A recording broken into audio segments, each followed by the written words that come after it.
नमस्कार। मुंशी प्रेमचंद की कहानी सुजान भगत भारतीय समाज की ग्रामीण पृष्ठभूमि को चित्रित करती है, जहां परंपराओं और रूढ़ियों का गहरा प्रभाव है। कहानी का मुख्य पात्र सुजान भगत एक सादा, सच्चरित्र और धर्मनिष्ठ व्यक्ति है, जो समाज में आदर्श जीवन जीने का प्रयास करता है। प्रेमचंद ने इस कहानी के माध्यम से सामाजिक और धार्मिक मुद्दों पर प्रकाश डाला है, जैसे जाति-पांति, अंधविश्वास और धार्मिक आडंबर। सुजान भगत के चरित्र के माध्यम से प्रेमचंद ने भारतीय समाज में व्याप्त विसंगतियों को सामने लाते हुए सादगी, ईमानदारी और नैतिकता की महत्ता को रेखांकित किया है।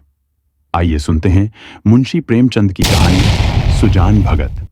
सीधे साधे किसान धन हाथ आते ही धर्म और कीर्ति की ओर झुकते हैं। दिव्य समाज की भांति वे पहले अपने भोग विलास की ओर नहीं दौड़ते। सुजान की खेती में कई साल से कंचन बरस रहा था। मेहनत तो गांव के सभी किसान करते थे, पर सुजान के चंद्रमा बली थे। ऊसर में भी दाना छींट आता तो कुछ न कुछ पैदा हो जाता था। 3 वर्ष लगातार ऊख लगती गई। उधर गुड़ का भाव तेज था। कोई 2-2.5 हजार हाथ में आ गए।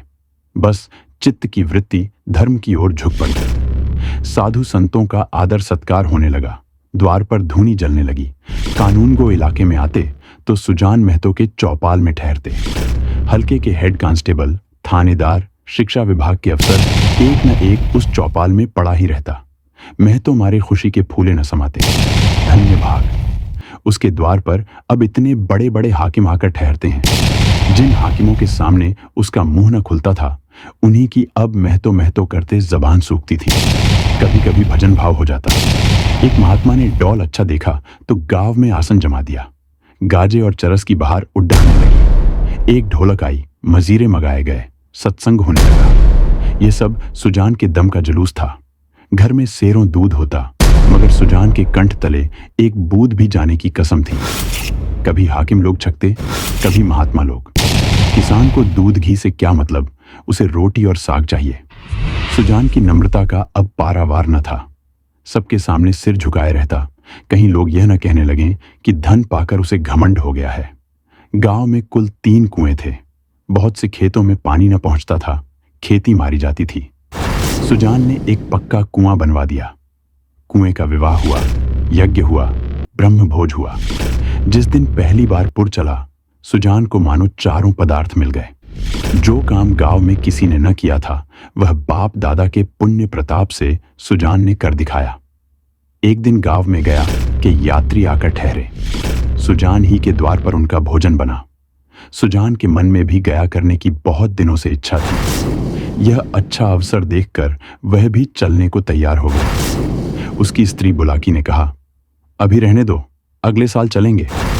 सुजान ने गंभीर भाव से कहा, अगले साल क्या होगा कौन जानता है। धर्म के काम में मीन मेख निकालना अच्छा नहीं। जिंदगानी का क्या भरोसा, बुलाकी हाथ खाली हो जाएगा। सुजान भगवान की इच्छा होगी तो फिर रुपए हो जाएंगे। उनके यहां किस बात की कमी है। बुलाकी इसका क्या जवाब देती। सत्कार्य में बाधा डालकर अपनी मुक्ति क्यों बिगाड़ती। प्रातः काल स्त्री और पुरुष गया करने चले। वहां से लौटे तो यज्ञ और ब्रह्म भोज की ठहरी। सारी बिरादरी निमंत्रित हुई। 11 गांवों में सुपारी बटी। इस धूमधाम से कार्य हुआ कि चारों ओर वाह वाह मच गई। सब यही कहते थे कि भगवान धन दे तो दिल भी ऐसा दे। घमंड तो छू नहीं गया। अपने हाथ से पत्तल उठाता फिरता था। कुल का नाम जगा दिया। बेटा हो तो ऐसा हो। बाप मरा तो घर में भूनी भाग भी नहीं थी।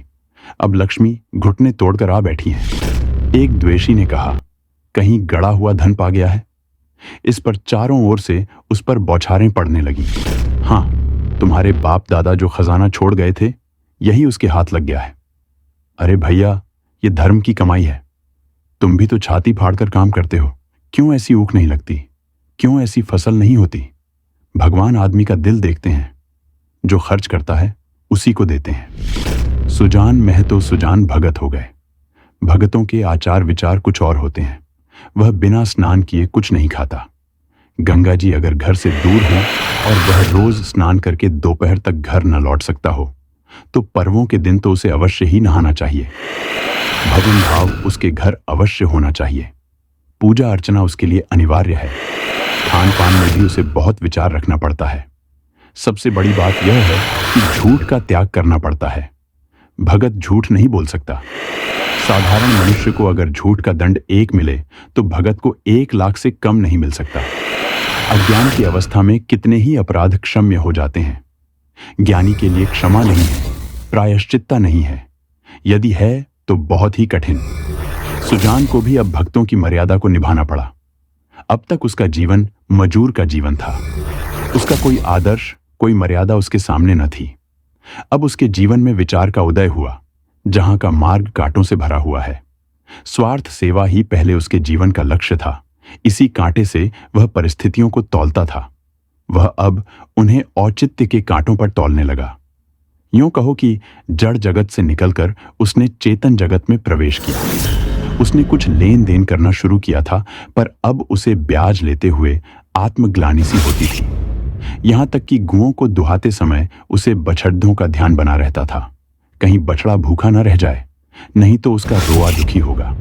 वह गांव का मुखिया था। कितने ही मुकदमों में उसने झूठी शहादतें बनवाई थीं।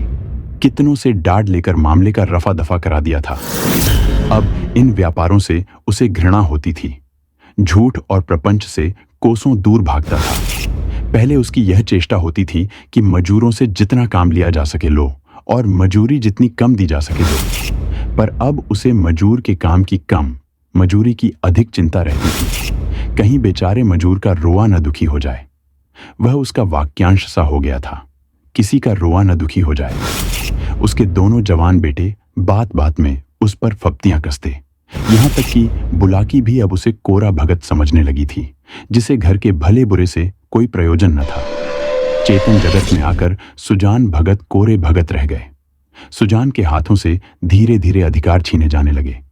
किस खेत में क्या बोना है, किसको क्या देना है, किसको क्या लेना है, किस भाव क्या चीज बिकी, ऐसी ऐसी महत्वपूर्ण बातों में भी भगत जी की सलाह न ली जाती थी।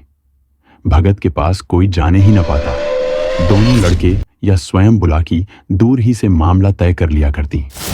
गांव भर में सुजान का मान सम्मान बढ़ता था, अपने घर में घटता था।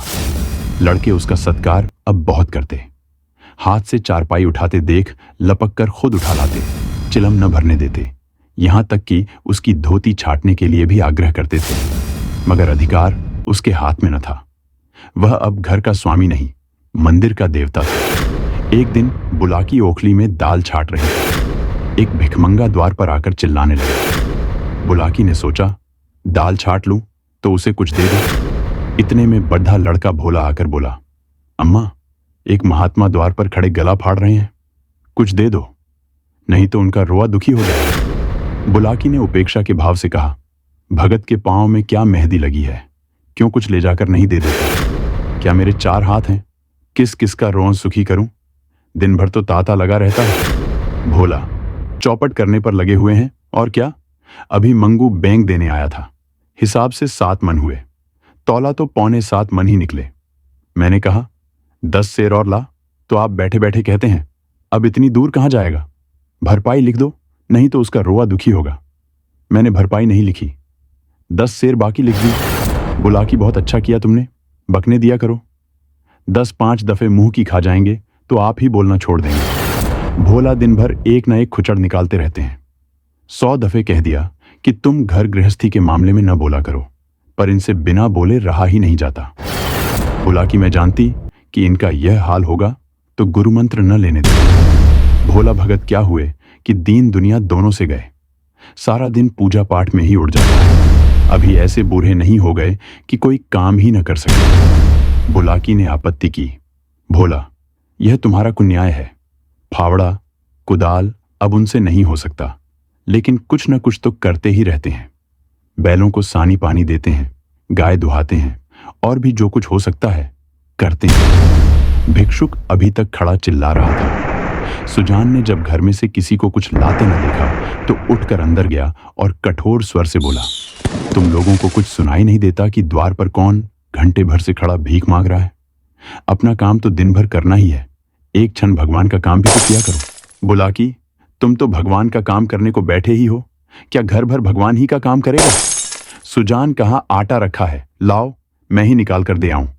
तुम रानी बनकर बैठो। बुलाकी, आटा मैंने मर मर कर पीसा है, अनाज दे दो। ऐसे मुड़चिरों के लिए पहर रात से उठकर चक्की नहीं चलाती हूँ। सुजान भंडार घर में गए और एक छोटी सी छबड़ी को जौ से भरे हुए निकले। जौ सेर भर से कम न था। सुजान ने जानबूझकर केवल बुलाकी और भोला को चिढ़ाने के लिए भिक्षा परंपरा का उल्लंघन किया। इस पर भी यह दिखाने के लिए कि छबड़ी में बहुत ज्यादा जौ नहीं है, वह उसे चुटकी से पकड़े हुए थे। चुटकी इतना बोझ न संभाल सकती थी। हाथ कांप रहा था। एक क्षण विलंब होने से छबड़ी के हाथ से छूटकर गिर पड़ने की संभावना थी, इसलिए वह जल्दी से बाहर निकल जाना चाहते थे। सहसा भोला ने छबड़ी उनके हाथ से छीन ली और त्योरियां बदलकर बोला, सेंध का माल नहीं है जो लुटाने चले हो? छाती फाड़ फाड़ कर काम करते हैं, तब दाना घर में आता है। सुजान ने खिसियाकर कहा, मैं भी तो बैठा नहीं रहता। भोला, भीख भीख की ही तरह दी जाती है, लुटाई नहीं जाती। हम तो एक वेला खाकर दिन काटते हैं कि पति पानी बना रहे, और तुम्हें लुटाने की सूझी है। तुम्हें क्या मालूम कि घर में क्या हो रहा है? सुजान ने इसका कोई जवाब नहीं दिया। बाहर आकर भिखारी से कह दिया, बाबा इस समय जाओ, किसी का हाथ खाली नहीं। और पेड़ के नीचे बैठकर विचारों में मग्न हो गया। अपने ही घर में उसका यह अनादर। अभी वह अपाहिज नहीं है, हाथ पांव थके नहीं हैं, घर का कुछ न कुछ काम करता ही रहता है। उस पर यह अनादर। उसी ने घर बनाया, यह सारी विभूति उसी के श्रम का फल है। पर अब इस घर पर उसका कोई अधिकार नहीं रहा। अब वह द्वार का कुत्ता है, पड़ा रहे और घर वाले जो रूखा सूखा दे दें वह खाकर पेट भर लिया करे। ऐसे जीवन को धिक्कार है। सुजान ऐसे घर में नहीं रह सकता। संध्या हो गई थी। भोला का छोटा भाई शंकर नारियल भरकर लाया। सुजान ने नारियल दीवार से टिका कर रख दिया। धीरे धीरे तंबाकू जल गया। जरा देर में भोला ने द्वार पर चारपाई डाल दी। सुजान पेड़ के नीचे से न उठा। कुछ देर और गुजारी। भोजन तैयार हुआ। भोला बुलाने आया। सुजान ने कहा, भूख नहीं है? बहुत मनावन करने पर भी न उठा। तब बुलाकी ने आकर कहा, खाना खाने क्यों नहीं चलते? जी तो अच्छा है। सुजान को सबसे अधिक क्रोध बुलाकी ही पर था। यह भी लड़कों के साथ है। यह बैठी देखती रही और भोला ने मेरे हाथ से अनाज छीन लिया। इसके मुंह से इतना भी ना निकला कि ले जाते हैं तो ले जाने दो। लड़कों को ना मालूम हो कि मैंने कितने श्रम से यह गृहस्थी जोड़ी है, पर यह तो जानती है, दिन को दिन और रात को रात नहीं समझा। भादों की अधूरी रात में मड़ैया लगा के ज्वार की रखवाली करता था। जेठ बैसाख की दोपहरी में भी दम न लेता था। और अब मेरा घर पर इतना भी अधिकार नहीं है कि भीख तक न दे सकूं। माना कि भीख इतनी नहीं दी जाती, लेकिन इनको तो चुप रहना चाहिए था, चाहे मैं घर में आग ही क्यों न लगा देता। कानून से भी तो मेरा कुछ होता है। मैं अपना हिस्सा नहीं खाता, दूसरों को खिला देता हूं। इसमें किसी के बाप का क्या साझा। अब इस वक्त मनाने आई है। इसे मैंने फूल की छड़ी से भी नहीं छुआ। नहीं तो गांव में ऐसी कौन औरत है जिसने खसम की लातें न खाई हों, कभी कड़ी निगाह से देखा तक नहीं। रुपए पैसे लेना देना सब इसी के हाथ में दे रखा था। अब रुपए जमा कर लिए हैं तो मुझी से घमंड करती है। अब इसे बेटे प्यारे हैं, मैं तो निखट्टू, लुटाऊं, घर फूकू, घोंघा हूं। मेरी इसे क्या परवाह। तब लड़के न थे जब बीमार पड़ी थी और मैं गोद में उठाकर बैद के घर ले गया था। आज उसके बेटे हैं और यह उनकी मां है। मैं तो बाहर का आदमी, मुझसे घर से मतलब ही क्या। बोला, अब खा पी कर क्या करूंगा? हल जोतने से रहा, फावड़ा चलाने से रहा। मुझे खिलाकर दाने को क्यों खराब करेगी? रख दो, बेटे दूसरी बार खाएगा। बुलाकी, तुम तो जरा जरा सी बात पर तिनक जाते हो। सच कहाँ है, बुढ़ापे में आदमी की बुद्धि मारी जाती है। भोला ने इतना तो कहा था कि इतनी भीख मत ले जाओ, या और कुछ। सुजान हाँ बेचारा इतना कहकर रह गया। तुम्हें तो मजा तब आता जब वह ऊपर से 2-4 डंडे लगा देता। क्यों? अगर यही अभिलाषा है तो पूरी कर लो। भोला खा चुका होगा, बुला लो। नहीं, भोला को क्यों बुलाती हो? तुम ही न जमा दो 2-4 हाथ। इतनी कसर है वह भी पूरी हो जाए। बुलाकी हाँ, और क्या, यही तो नारी का धर्म ही है।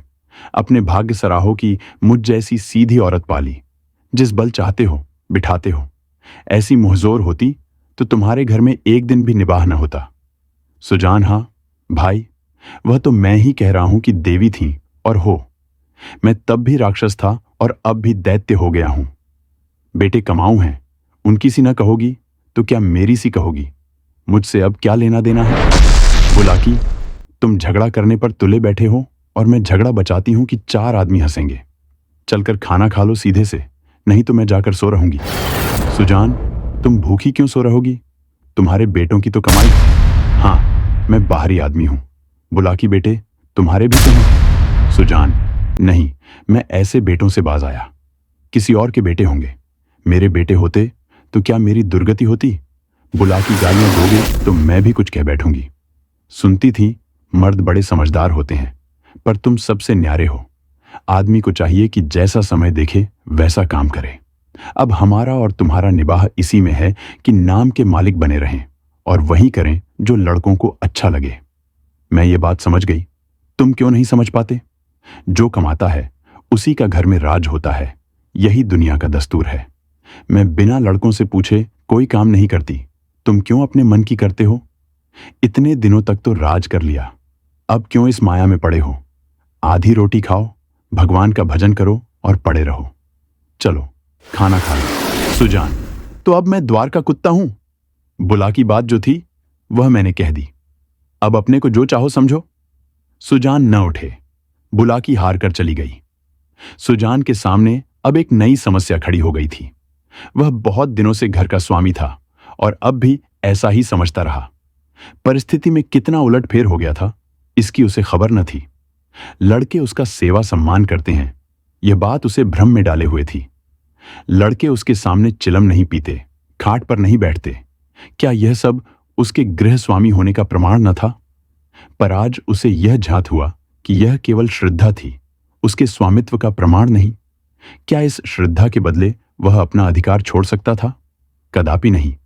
अब तक जिस घर में राज किया, उसी घर में पराधीन बनकर वह नहीं रह सकता। उसको श्रद्धा की चाह नहीं, सेवा की भूख नहीं, उसे अधिकार चाहिए। वह इस घर पर दूसरों का अधिकार नहीं देख सकता। मंदिर का पुजारी बनकर वह नहीं रह सकता। न जाने कितनी रात बाकी थी। सुजान ने उठकर गड्ढा से बैलों का चारा काटना शुरू किया। सारा गांव सोता था, पर सुजान करवी काट रहे थे। इतना श्रम उन्होंने अपने जीवन में कभी न किया था। जब से उन्होंने काम करना छोड़ा था, बराबर चारे के लिए हाय हाय पड़ी रहती थी। शंकर भी काटता था, भोला भी काटता था, पर चारा पूरा न पड़ता था। आज वह इन लौंडों को दिखा देंगे चारा कैसे काटना चाहिए। उनके सामने कटिया का पहाड़ खड़ा हो गया और टुकड़े कितने महीन और सुडौल थे, मानो सांचे में ढाले गए हैं। मुंह अधेरे बुलाकी उठी तो कटिया का ढेर देखकर दंग रह गई। बोली, क्या भोला, आज रात भर कटिया ही काटता रह गया? कितना कहा कि बेटा जी से जहान है, पर मानता ही नहीं। रात को सोया ही नहीं। सुजान भगत ने ताने से कहा, वह सोता ही कब है? जब देखता हूं काम ही करता रहता है। ऐसा कमाऊ संसार में और कौन होगा? इतने में भोला आंखें मलता हुआ बाहर निकला। उसे भी यह ढेर देखकर आश्चर्य हुआ। मां से बोला, क्या शंकर आज बड़ी रात को उठा था अम्मा? बुला कि वह तो पड़ा सो रहा है। मैंने तो समझा तुमने काटी होगी। भोला, मैं तो सवेरे उठ ही नहीं पाता। दिन भर चाहे जितना काम कर लूं, पर रात को मुझसे नहीं उठा जाता। बुला कि तो क्या तुम्हारे दादा ने काटी है?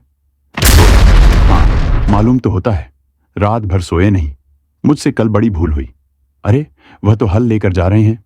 जान देने पर उतारू हो गए हैं क्या? बुलाकी क्रोधी तो सदा के हैं, अब किसी की सुनेंगे थोड़े ही।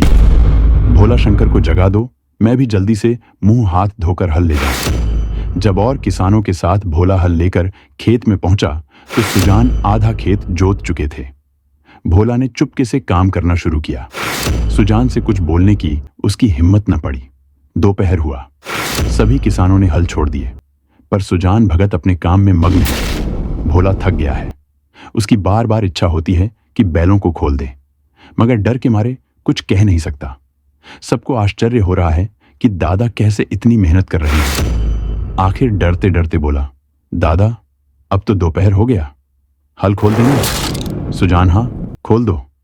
तुम बैलों को लेकर चलो, मैं डाधा फेंक कर आता हूं। भोला, मैं संझा को डाधा फेंकूंगा। सुजान, तुम क्या फेंक दोगे? देखते नहीं हो खेत कटोरे की तरह गहरा हो गया है, तभी तो बीच में पानी जम जाता है। इस गोइड के खेत में 20 मन का बीघा होता था। तुम लोगों ने इसका सत्यानाश कर दिया।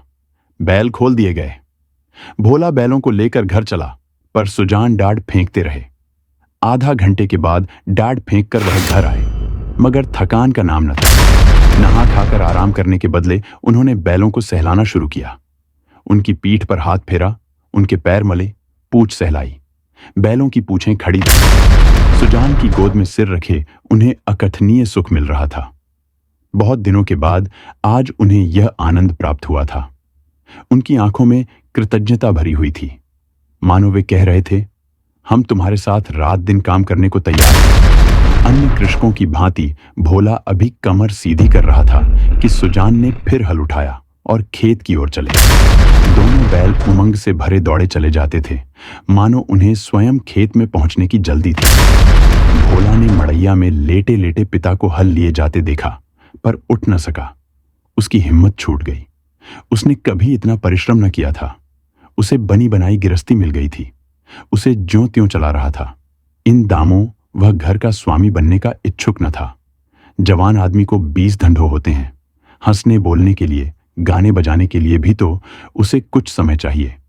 पड़ोस के गांव में दंगल हो रहा है। जवान आदमी कैसे अपने को वहां जाने से रोकेगा? किसी गांव में बारात आई है, नाच गाना हो रहा है। जवान आदमी क्यों उसके आनंद से वंचित रह सकता है? वृद्ध जनों के लिए ये बाधाएं नहीं। उन्हें न नाच गाने से मतलब, न खेल तमाशे से गरज, केवल अपने काम से काम है। बुलाकी ने कहा, भोला, तुम्हारे दादा हल लेकर गए। भोला जाने दो अम्मा, मुझसे यह नहीं हो सकता। सुजान भगत के इस नवीन उत्साह पर गांव में टिकाए हुई निकल गई सारी भक्ति। बना हुआ था, माया में फंसा हुआ है। आदमी काहे को, भूत है। मगर भगत जी के द्वार पर अब फिर साधु संत आसन जमाए देखे जाते हैं। उनका आदर सम्मान होता है। अब की उसकी खेती ने सोना उगल दिया है। बखारी में अनाज रखने की जगह नहीं मिलती। जिस खेत में 5 मन मुश्किल से होता था, उसी खेत में अब की 10 मन की उपज हुई है। चैत का महीना था। खलिहानों में सतयुग का राज्य था। जगह जगह अनाज के ढेर लगे हुए थे। यही समय है जब कृषकों को भी थोड़ी देर के लिए अपना जीवन सफल मालूम होता है, जब गर्व से उनका हृदय उछलने लगता है। सुजान भगत टोकरे में अनाज भर भर कर देते थे और दोनों लड़के टोकरे लेकर घर में अनाज रखाते थे। कितने ही भाट और भिक्षुक भगत जी को घेरे हुए थे। उनमें वह भिक्षुक भी था जो आज से 8 महीने पहले भगत के द्वार से निराश होकर लौट गया था। सहसा भगत ने उस भिक्षुक से पूछा, क्यों बाबा, आज कहां कहां चक्कर लगा है? भिक्षुक, अभी तो कहीं नहीं गया भगत जी, पहले तुम्हारे ही पास आया हूं। भगत, अच्छा, तुम्हारे सामने यह ढेर है, इसमें से जितना अनाज उठाकर ले जा सको ले जाओ। भिक्षुक ने क्षुब्ध नेत्रों से ढेर को देखकर कहा, जितना अपने हाथ से उठाकर दे दोगे उतना ही लूंगा। भगत, नहीं, तुमसे जितना उठ सके उठा लो। भिक्षुक के पास एक चादर थी। उसने कोई 10 सेर अनाज उसमें भरा और उठाने लगा। संकोच के मारे और अधिक भरने का उसे साहस न हुआ। भगत उसके मन का भाव समझकर आश्वासन देते हुए बोले, बस इतना तो एक बच्चा भी उठा ले जाएगा। भिक्षुक ने भोला की ओर संदिग्ध नेत्रों से देखकर कहा, मेरे लिए इतना ही बहुत है। भगत, नहीं, तुम सकुचाते हो, अभी और भरो। भिक्षुक ने एक पंसेरी अनाज और भरा और फिर भोला की ओर सशंक दृष्टि से देखने लगा। भगत, उसकी ओर क्या देखते हो बाबा जी? मैं जो कहता हूं वह करो। तुमसे जितना उठाया जा सके उठा लो। भिक्षुक डर रहा था कि कहीं उसने अनाज भर लिया और भोला ने गठरी न उठाने दी तो कितनी भद्द होगी और भिक्षुकों को हंसने का अवसर मिल जाएगा। सब यही कहेंगे कि भिक्षुक कितना लोभी है, उसे और अनाज भरने की हिम्मत न पड़ी। तब सुजान भगत ने चादर लेकर उसमें अनाज भरा और गठरी बांधकर बोले, इसे उठा ले जाओ। भिक्षुक, बाबा, इतना तो मुझसे उठ ना सकेगा। भगत, अरे इतना भी ना उठ सकेगा, बहुत होगा तो मन भर। भला जोर तो लगाओ, देखूं उठा सकते हो या नहीं। भिक्षुक ने गठरी को आजमाया, भारी थी, जगह से हिली भी नहीं। बोला, भगत जी, ये मुझसे ना उठ सकेगी। भगत, अच्छा बताओ किस गांव में रहते हो? भिक्षुक, बड़ी दूर है भगत जी, अमोला का नाम तो सुना होगा। भगत, अच्छा, आगे आगे चलो, मैं पहुंचा दूंगा। यह कहकर भगत ने जोर लगाकर गठरी उठाई और सिर पर रखकर भिक्षुक के पीछे हो लिए। देखने वाले भगत का यह पौरुष देखकर चकित हो गए। उन्हें क्या मालूम था कि भगत पर इस समय कौन सा नशा था। 8 महीने के निरंतर अविरल परिश्रम का आज उन्हें फल मिला था। आज उन्होंने अपना खोया हुआ अधिकार फिर पाया था। वही तलवार जो केले को भी नहीं काट सकती, सांड पर चढ़कर लोहे को काट देती है। मानव जीवन में लाग बड़े महत्व की वस्तु है। जिसमें लाग है वह बूढ़ा भी हो तो जवान है, जिसमें लाग नहीं, गैरत नहीं, वह जवान भी मृतक है। सुजान भगत में लाग थी और उसी ने उन्हें अमानुषीय बल प्रदान कर दिया था। चलते समय उन्होंने भोला की ओर सगर्व नेत्रों से देखा और बोले, ये भाट और भिक्षुक खड़े हैं, कोई खाली हाथ न लौटने पाए। भोला सिर झुकाए खड़ा था, उसे कुछ बोलने का हौसला न हुआ। वृद्ध पिता ने उसे परास्त कर दिया था। फिर मिलते हैं मुंशी प्रेमचंद की अन्य कालजयी रचना के साथ। धन्यवाद।